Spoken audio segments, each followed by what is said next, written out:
Alright, so ask and bid prices. When you go on a holiday overseas, you usually want to exchange your home currency for the domestic currency of the country you're traveling to. And in order to do that, you would go to a Forex exchange booth.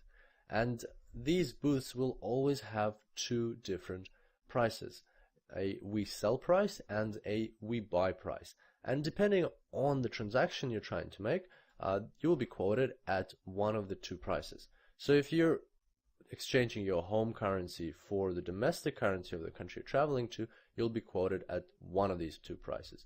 And when you come back and you have all this excess currency of that other country and you want to exchange it back into your home currency, you will be quoted at the other price.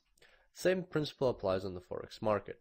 Any Forex currency pair actually has two prices, the ask price and the bid price. The ask price will always be above the bid price, and the ask price is the price that you would be quoted at if you want to buy the base currency. If you want to sell the base currency, you will be using the bid price.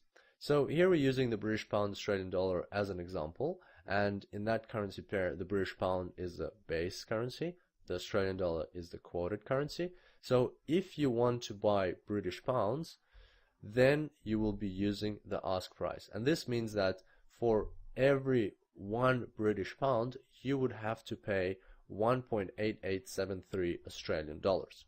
Now, if you want to sell British pounds, then you would be using the bid price. And for every 1 British pound, you would get 1.8866 Australian dollars. So as you can see, you're always paying more to buy than you're getting when you're selling. And that's the principle of the Forex market.